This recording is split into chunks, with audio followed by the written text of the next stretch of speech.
오늘은 로마서로 기도하기 9번째 시간인데요. 7장 14절부터 25절까지 이 제목이 재밌어요. 내가 왜 이럴까라는 제목으로 함께 말씀 나누도록 하겠습니다. 여러분, 우리가 그리스도인이지만 여전히 우리 안에 있는 죄성 또 연약함들을 발견하게 되죠. 그래서 오늘 그 사도 바울이 오늘 로마서 7장에서 고백하고 있는 이 솔직한 자신도 어쩔 수 없는 이 연약한 모습을 바라보면서 내 안에 있는 죄의 뿌리가 얼마나 큰지 다시 한번 좀 깨닫는 시간이 되었으면 좋겠고요. 그리고 또 그 죄의 문제를 우리 주님께서 완전하게 또 온전하게 해결해 주신다라는 것들을 다시 한번 확인하고 그 은혜의 자리로 나아가는 우리 성도들 되시기를 바랍니다. 오늘 사실은 여러 가지 내용들이 쭉 있는데요. 이 내용 전체를 좀 잘 이해하기 위해서는 7장 전체를 한번 꼼꼼히 살펴보아야 하는데 그 앞부분을 좀 우리가 한번 같이 봤으면 좋겠습니다. 7장 처음부터 한번 내용들을 간단하게만 살펴보고 오늘 본문으로 넘어갈까 합니다.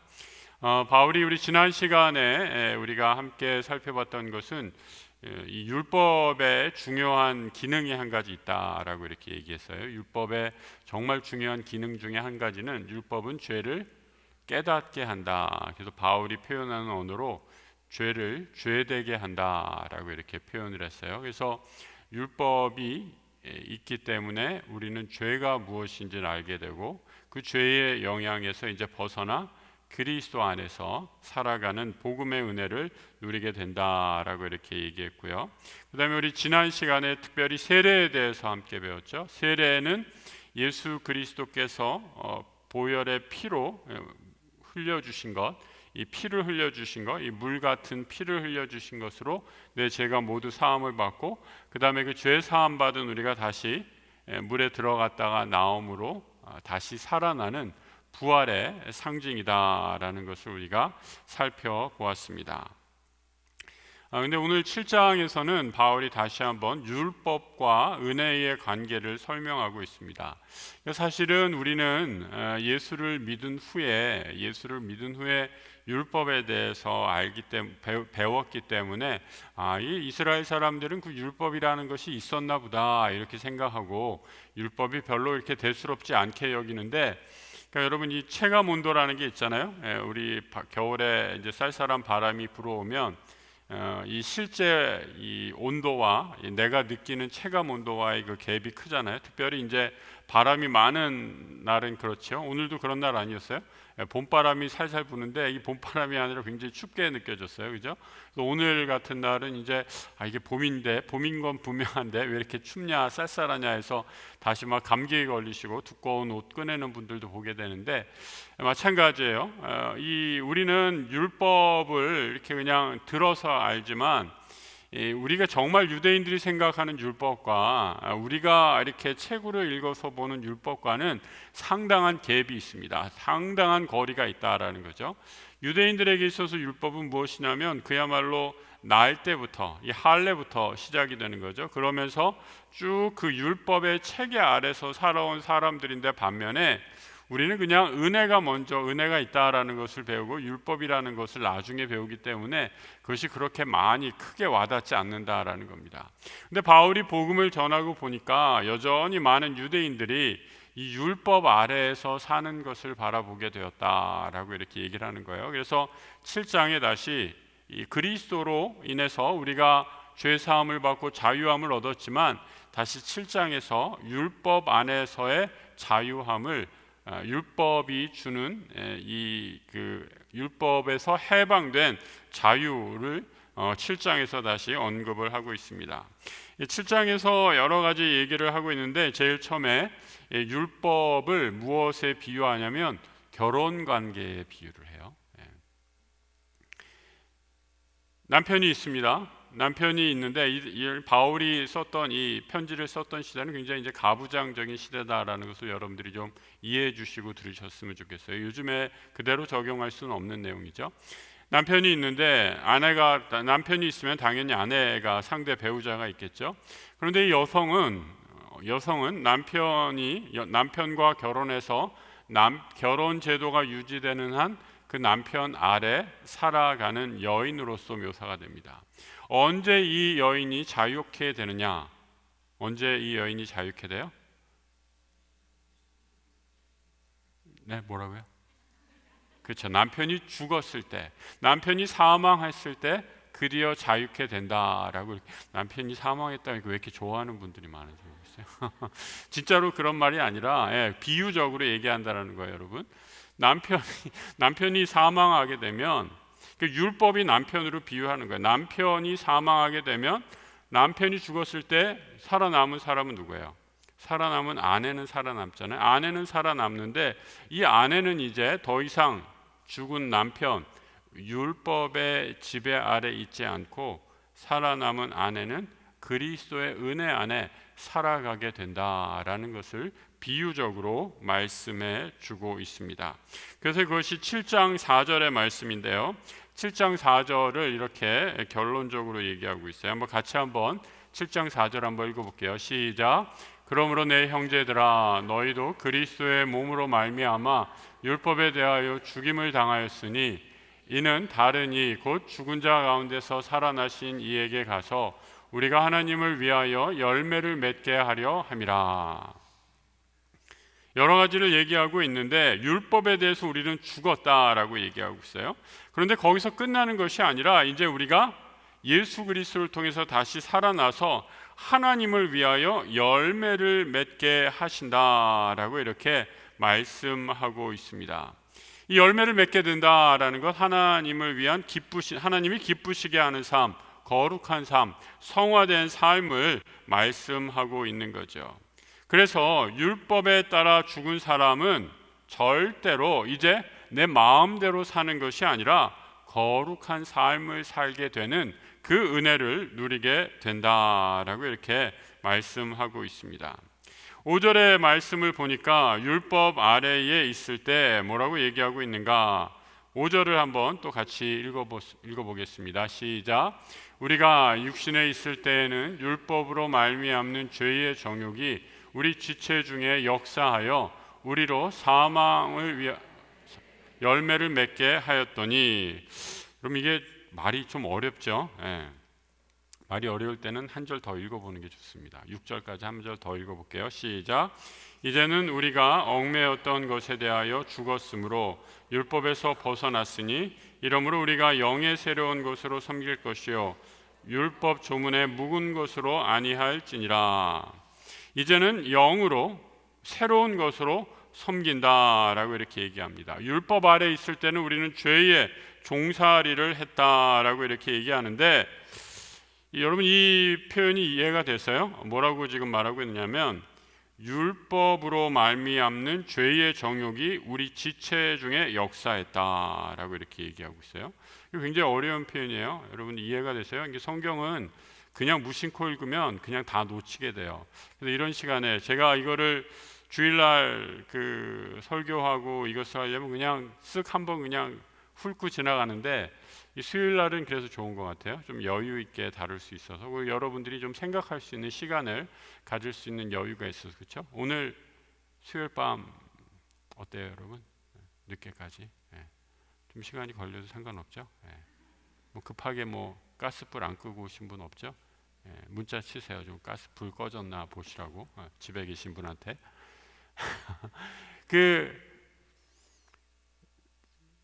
무슨 말 하려는지 저도 잊어버렸네. 자, 5절에 율법으로 말미암은 죄의 정욕이 우리 가운데 역사한다라고 이렇게 얘기하고 있어요. 여러분 율법은 죄를 깨닫게 한다라고 이렇게 얘기했는데, 바울은 지금 뭐라고 얘기하고 있냐면 율법이 우리 마음에 욕망을 일으켜서 충동질하는 것처럼 율법을 굉장히 나쁜 것으로 묘사를 하고 있어요. 이게 무슨 의미일까? 율법이 죄의 정욕, 율법으로 인한 죄의 정욕이 우리 가운데 역사한다라고 이렇게 얘기하고 있어요. 이게 무슨 의미인가? 죄가 이 율법을 이용해서 우리 안에 욕심을 계속 일으킨다라는 거예요. 여러분 제가 조금 더 쉽게 설명을 해볼게요. 우리 안에는 아주 이상한 본성이 있어요. 죄된 본성이다라는 거죠. 어떤 본성이 있냐면 우리 예전에 할머니가 저기 위에 경대 위에 뭘 하나 딱 감춰놨어요. 그리고 할머니가 분명히 얘기하죠. 손자들한테, 이놈들아, 분명히 내가 얘기하는데 저 위에 저 경대 저 옷장 위에 있는 저 항아리 저거 정말 귀한 거니까 절대 손대면 안 돼. 알았지? 손대면 나한테 혼날 거야. 혼날 줄 알아. 내가 가만히 안 내줄 거야, 이놈들아. 그리고 신신당부를 했어요.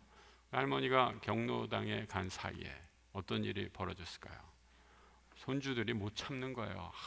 그냥 저게 뭐가 있을까? 저게 분명히 엄청난 것이 있을 거야. 혹시 할머니가 우리를 위해 숨겨놓은, 우리 몰래 숨겨놓은 꿀단지가 있는 게 아닐까? 라고 하면서 의자를 갖고 와서 의자를 한 단, 두 단, 세 단 싸서 찬장에 그 위에 올라가서 옷장에 있는 항아리를 내리는 순간 와장창 깨져버려서 어마무시하게 혼이 나는, 그 항아리에 뭐가 있는지는 얘기 안 할게요. 여러분들 마음대로 상상하세요. 여러분, 이런 본성이 우리 안에 있다라는 거죠. 무슨 말이에요? 하지 말라고 하면 더 한다라는 거죠.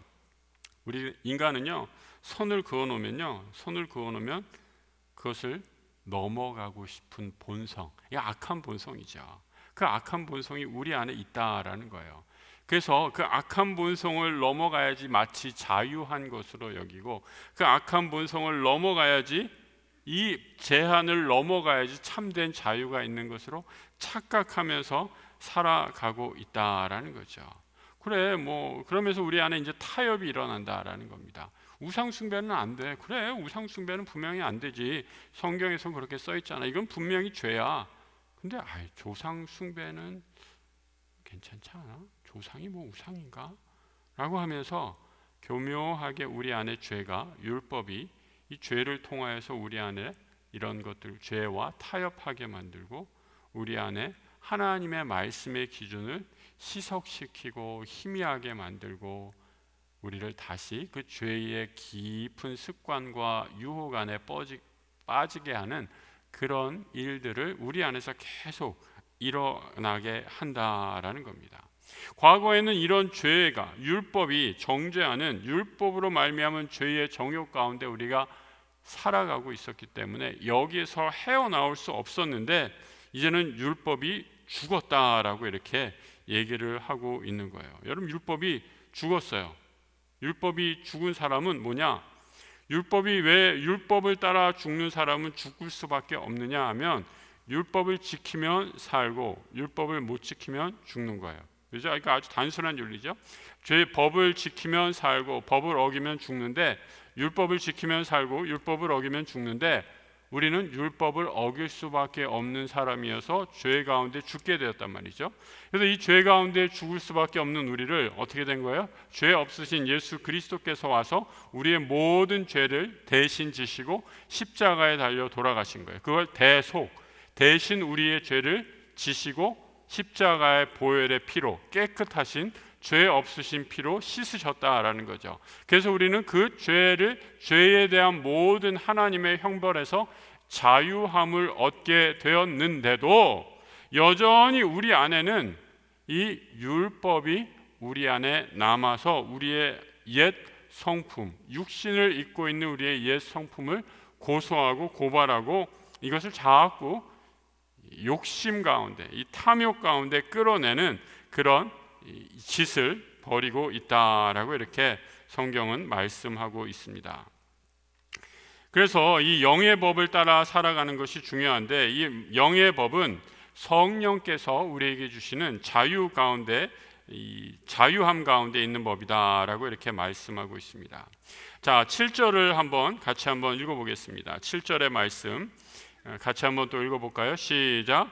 그런즉 우리가 무슨 말을 하리요? 율법이 죄냐? 그럴 수 없느니라. 율법으로 말미암지 않고는 내가 죄를 알지 못하였으니 곧 율법이 탐내지 말라 하지 아니하였더라면 내가 탐심을 알지 못하였으리라. 자, 이것은 아까 우리가 말씀했던 것처럼 똑같이 죄 가운데 있던 우리가 율법을 통해서 죄를 깨닫게 됐다라는 말을 다시 한번 되풀이하고 있는 거예요. 자, 8절 계속 또 읽어보겠습니다. 시작. 그러나 죄가 기회를 타서 계명으로 말미암아 내 속에서 온갖 탐심을 이루었나니 이는 율법이 없으면 죄가 죽은 것이다 라고 이렇게 얘기하고 있어요. 8절을요 제가 세 번역으로 한번 찾아서 읽어드릴게요. 한번 잘 들어보세요. 그러나 죄는 이 계명을 통하여 틈을 타서, 죄가 계명을 통하여 틈을 타서 왔다고 그래요. 내 속에서 온갖 탐심을 일으켰습니다. 율법이 없으면 죄는 죽은 것입니다 라고 이렇게 얘기하고 있어요. 그럼 이 탐욕은 무엇이냐라고 하면, 여기서 말하는 탐욕은 무엇이냐, 옆집에 있는 감나무가 잘 자랐는데 우리 집 감나무는 다 시들어서 죽어버렸어요. 열매가 하나도 없어요. 옆집에 있는 감나무 부러워하는, 그래서 그걸 탐내는 그 정도의 탐욕이 아니라, 여기서 이 탐욕은요 근원적인 탐욕을 얘기하고 있어요. 아무리 채워도 채워지지 않는 인간의 욕심, 그 탐욕이 우리 죄 가운데 들어와서 아직까지 이것이 우리 안에 남아있는 본성이다라는 거죠. 그러니까 이 탐욕은 하나님 이외의 분으로, 이외의 세상의 것으로 채우면 우리 영혼은 늘 배고플 수밖에 없습니다. 하나님만이 우리의 영혼의 참된 안식과 평안이 되는데, 이 하나님이 아닌 것들로 우리의 영혼을 채우려고 하고 여기에 다른 것들을, 세상의 것들을 집어넣으면 이 탐심이 율법을 통하여서 더욱더 활발하게 작동을 해서 우리가 이 죄 가운데 다시 돌아가는 그런 안타까운 사람 가운데 그 죄의 모습으로 살아가게 된다라고 이렇게 말씀하고 있는 거죠. 그래서 바울은 지금 13절에 이렇게 얘기하고 있어요. 13절 같이 한번 또 읽어보겠습니다. 시작. 그런즉 선한 것이 내게 사망이 되었느냐? 그럴 수 없느니라. 오직 죄가 죄로 드러나기 위하여 선한 그것으로 말미암아 나를 죽게 만들었으니 이는 계명으로 말미암아 죄로 심히 죄되게 하려 함이라.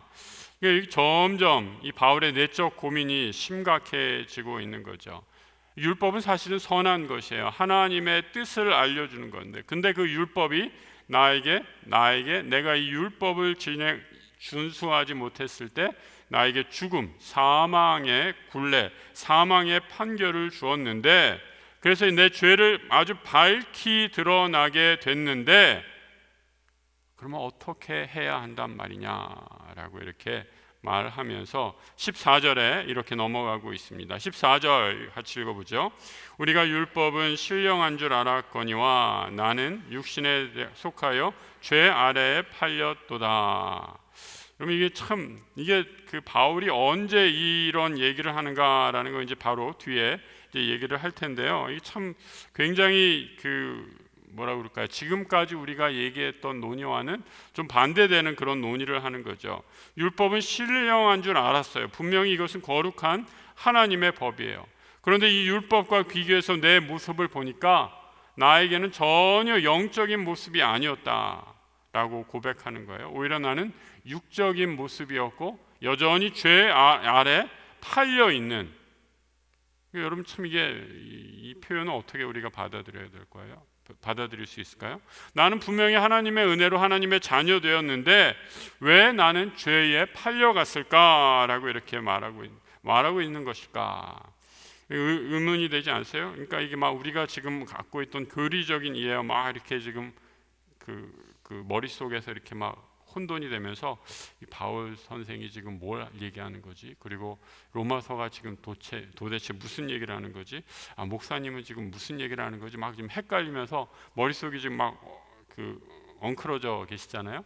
여기서 말하는 이 내가 육신에 속해서 죄 가운데 팔렸다라는 것, 이거 사실은 이제 바울의 내적인 감정의 묘사이지 사실적인 묘사는 아니다라고 이렇게 해석하는 것이 좋을 것 같아요.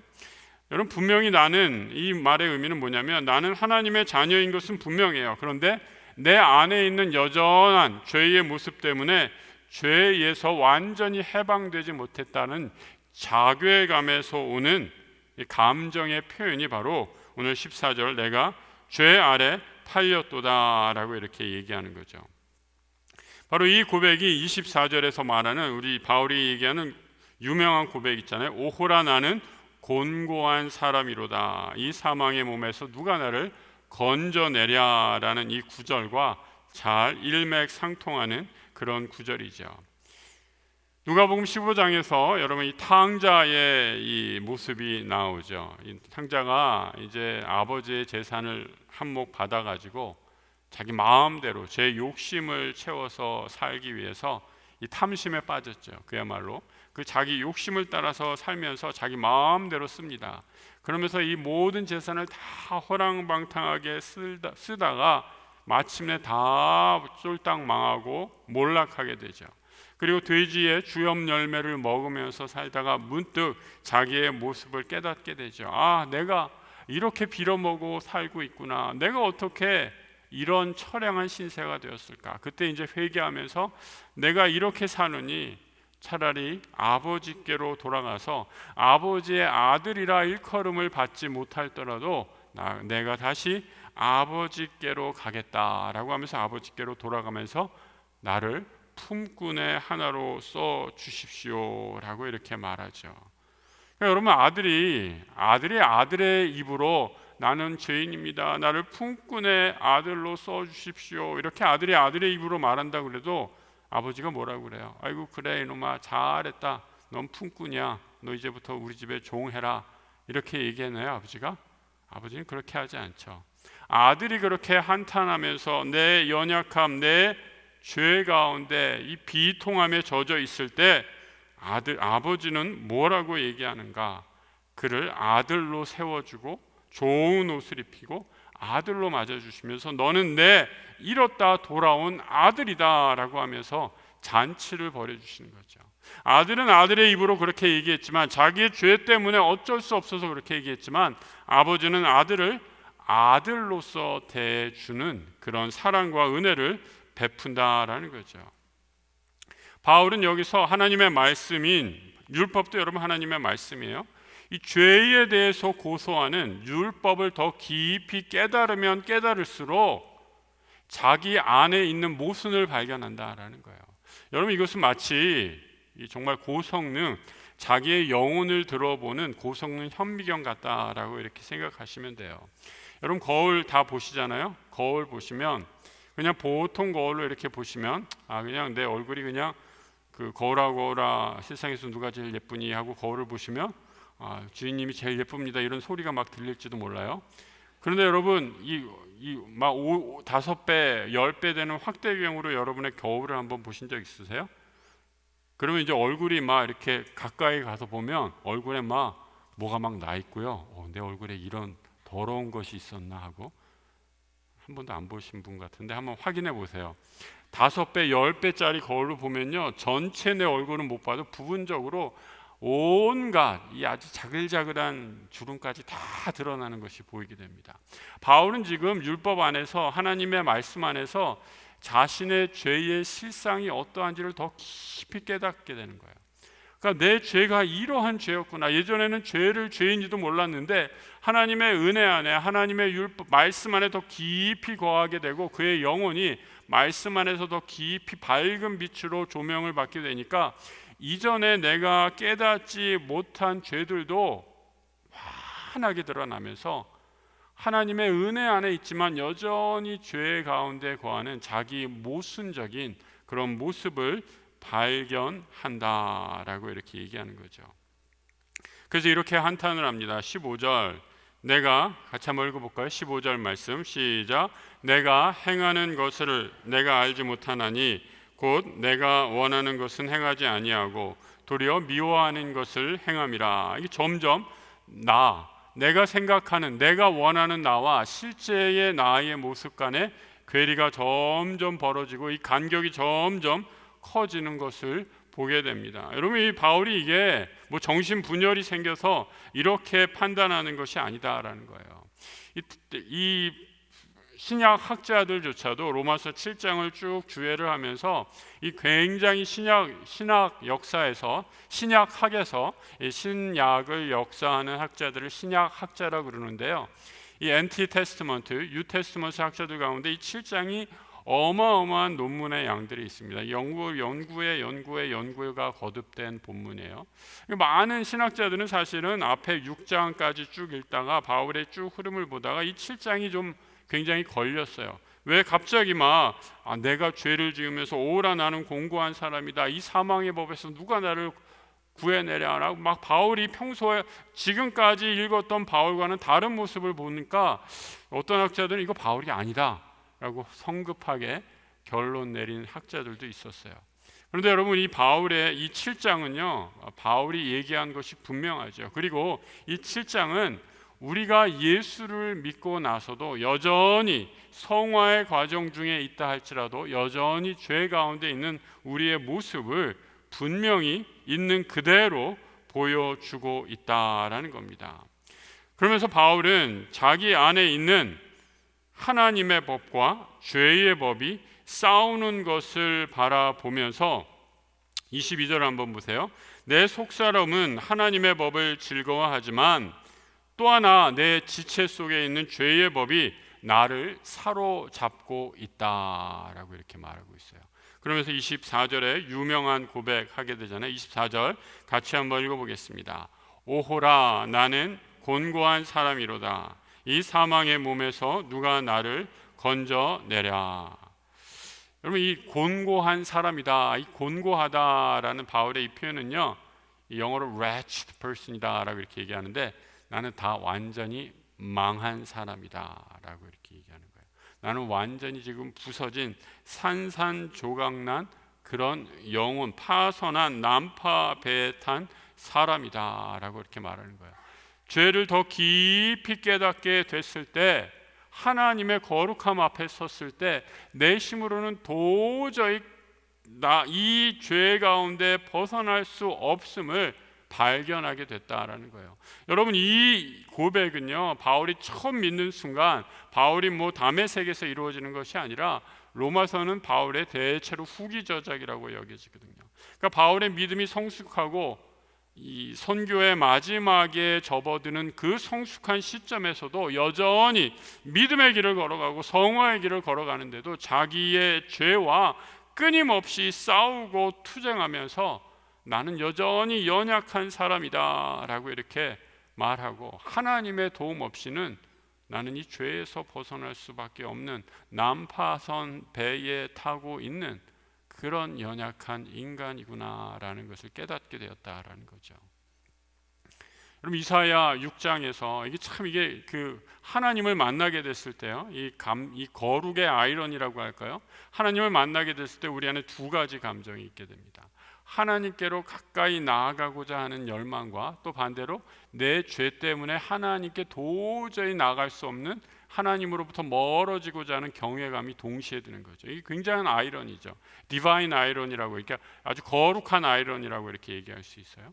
이사야 6장에서 이사야가 하나님의 부름을 받게 됩니다. 누가 나를 위하여, 저 사람들에게 누가 나를 갈고라고 할 때 이사야가 내가 여기 있나이다, 나를 보내소서 하고 하나님 앞에 결단할 때 하나님의 거룩한 천사가 스랍들이 나와서 이사야에게 사명을 줄 때 이사야 선지자가 그 하나님의 거룩한 현현, 그 하나님의 거룩하심을 보고 화로다 화로다, 나는 죽게 되었다라고 이렇게 말하잖아요. 하나님의 거룩함을 보면 나는 그 거룩함 앞에서 내 모든 죄악이 그대로 드러나게 나는 죽을 수밖에 없는 인간이 되었구나라고 이렇게 한탄할 때 하나님의 천사가 그 입술을 찢어주시면서 내가 너를 보내노라라고 말씀하는 거죠. 그러니까 여러분, 이것이 바로 은혜, 하나님의 은혜를 사랑하는, 은혜만을 붙잡는 성숙한 믿음의 사람이죠. 믿음의 사람도, 성숙한 사람도 내 죄 가운데 한탄하면서 나는 곤고한 사람이다 라고 하면서 하나님 앞에 고백하고 나아간다라는 거죠. 우리 잘 아시는 영락교회 한경진 목사님이 템플턴 상을 받으시고, 템플턴 상이 그 아시는 것처럼 종교계의 노벨상이다라고 이렇게 얘기하는 상 아니에요? 그런데 그 상을 받으시면서 소감을 말씀하실 때 이렇게 얘기했다는 거 아니에요? 나는 죄인입니다. 나는 신사참배를 한 죄인입니다 라고 이렇게 얘기하면서 그 모든 영광, 그 모든 것, 나는 죄인이기 때문에 받을 자격이 없습니다 라고 이렇게 고백하셨다라고 말씀하는 거 아니에요? 하나님의 거룩하심에 가까이 가면 갈수록 내 안에 있는 선한 것이 하나도 없는 것을 보면서 나는 죄인입니다 라고 고백할 수밖에 없는 굉장히 모순된 그런 두 가지 감정을 교차하면서 느끼면서 하나님 앞에 탄식하고 나아가는 거죠. 오라 나는 곤고한 사람이로다. 이 사망의 몸에서 누가 나를 건져내랴라고 이렇게 말하는데 25절에 이렇게 말씀하고 있습니다. 25절 같이 또 한번 읽어보죠. 시작. 우리 주 예수 그리스도로 말미암아 하나님께 감사하리로다. 그런즉 내 자신이 마음으로는 하나님의 법을, 육신으로는 죄의 법을 섬기노라. 여러분, 이 25절이 아주 어마어마한 반전입니다. 저는 24절로 딱 끝났다면 오라 나는 공고한 사람이로다. 이 사망의 몸에서 누가 나를 건져내랴, 이렇게 끝났다면 우리는 늘 울면서 끝내야 될 것 같아요. 아이고 천부여 의지 없어서 내 손 들고 옵니다 하면서 늘 울면서 그냥 내 죄를 한탄하면서 거기서 끝났을 것 같은데, 우리에게 하나님께서 바울을 통해서 25절을 주셨어요. 우리 주 예수 그리스도로 말미암아 하나님께 감사하리로다. 쭉 지금까지 계속 내 죄를 한탄하고 오라 이를 어찌하면 좋나, 나는 다 파선한 사람이다, 나는 어찌할 수 없는 인간이다, 나는 죄에 여전히 사로잡혀 있는 나약한 사람이구나, 하나님의 은혜 안에 나아가면 나아갈수록 더 죄인이구나 라고 울며 불며 탄식했는데 갑자기 할렐루야 라고 하면서 끝나는 거예요. 할렐루야 라고 하면서 끝나는 거예요. 이 놀라운 반전이 어떻게 가능한가라는 거죠. 하나님의 은혜로만 가능하죠. 여러분, 눈물은 우리가 회개할 때 일어나는 현상 가운데 하나지만 꼭 기억하세요. 눈물은 구원의 조건이 아닙니다. 여러분이 눈물을 아무리 많이 흘린다고 하나님이 구원해 주시지 않습니다. 눈물은 구원의 조건이 아닙니다. 구원의 조건은 뭐라고요? 예수 그리스도라는 거죠. 바울은 지금 25절을 마무리하면서 오라 나는 곤고한 사람이구나 라고 이렇게 얘기하는데, 여기서 끝나는 것이 아니라 우리 주 예수 그리스도로 말미암아 주님 때문에 나는 울음의 자리에서 돌아서서 천부여 의지 없어서 애통하고 회개하는데 여기에만 머무를 수가 없습니다 라는 거죠. 왜요? 우리 주님이 내 죄를 용서해 주시고 우리 주님이 내 모든 죄를 위해서 십자가에 지셨기 때문에 다시 일어나 하나님 예수님을 바라보며 그 은혜의 자리로 나아간다라는 겁니다. 이 은혜가 우리 안에 있게 될 때 우리는 다시 일어날 수 있다라는 겁니다. 그러니까 여러분, 오호라라는 이 죄의 고백, 자신의 죄 때문에 어찌할 수 없어서 몸부림치는 이 죄의 고백이 없이는 하나님 앞에 예수 그리스도께서 주시는 은혜의 자리에도 나아갈 수 없는 그런 이 은혜가 우리에게 숨어 있다라는 거죠. 하나님의 은혜와 궁일의 자리로 나아갈 수 있는 것, 여러분 오늘날 나에게 이런 하나님의 은혜가 있는가라는 것, 회개 없는 찬송 얼마나 많은가 한번 생각해 보시기 바랍니다.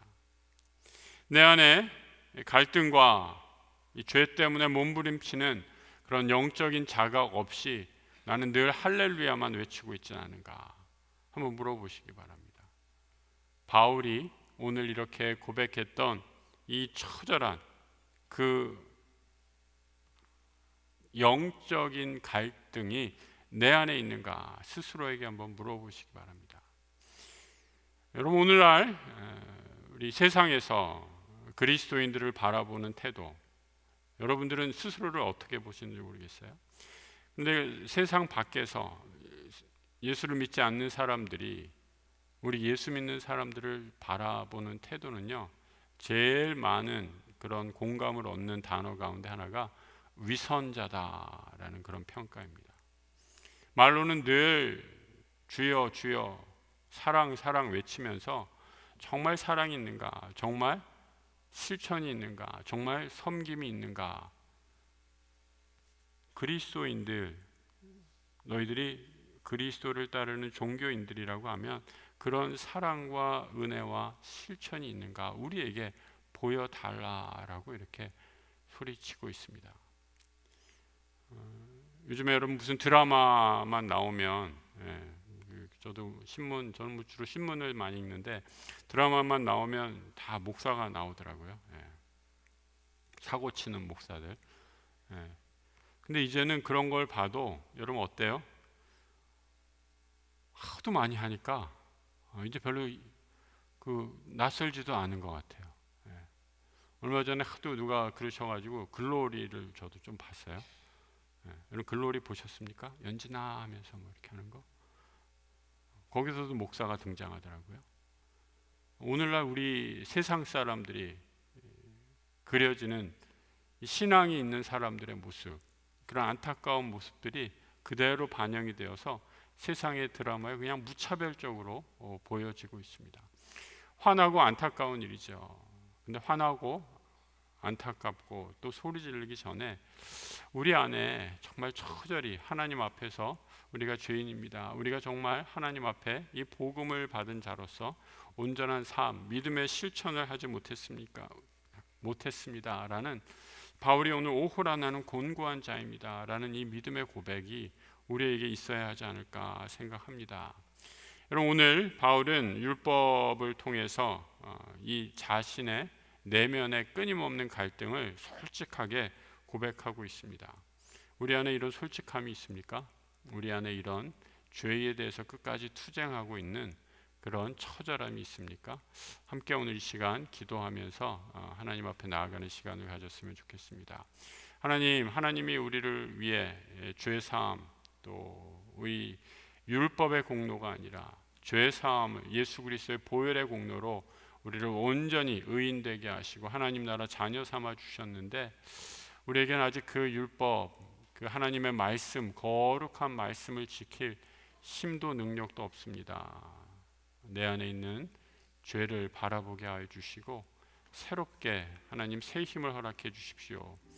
이 시간 여러분 우리 스스로의 모습을 우리의 영혼을 하나님의 말씀 앞에 비춰보면서 우리 잠깐 기도하는 시간 갖도록 하겠습니다. 함께 기도하겠습니다. 하나님 아버지, 오라 나는 공고한 사람이로다. 이 사망의 몸에서 누가 나를 건져내랴. 사도 바울의 이 탄식과 절망이 나의 절망과 탄식임을 고백합니다. 하나님의 말씀을 전하는 사람으로 서 있지만 여전히 내 안에 있는 죄가 나를 고소하고 나를 사망으로 이끄는 그 안타까운 죄 가운데 사로잡혀 있는 죄인을 불쌍히 여겨주시고 아버지 다시 눈을 들어 우리 주 예수 그리스도의 은혜만을 바라보며 나아가는 하나님 믿음의 사람 되게 하여 주시옵소서. 오늘 함께 기도하는 모든 성도들 하나님 안에서 오로지 예수 그리스도만을 바라보며 하나님 육신의 죄의 법에 승리하고 부활하셔서 지금 나와 영으로 함께 계신 그 성령을 의지하고 다시 일어나 믿음의 길로 나아가는 하나님 나라의 귀한 자녀들 주의 제자들 되게 하여 주시옵소서. 지금은 우리 주 예수 그리스도의 은혜와 우리 하나님 아버지의 크고도 놀라우신 사랑하심과 성령님 우리 안에 역사하시고 교제하시는 은혜가 모든 율법이 고소하는 사망 권세 이기신 예수 그리스도로 말미암아 하나님께 감사의 찬양을 올리며 주와 더불어 살아갈 것을 다짐하는 고개 숙인 모든 주의 백성들을 위해 지금부터 영원토록 함께 하시기를 간절히 축원하옵나이다. 아멘.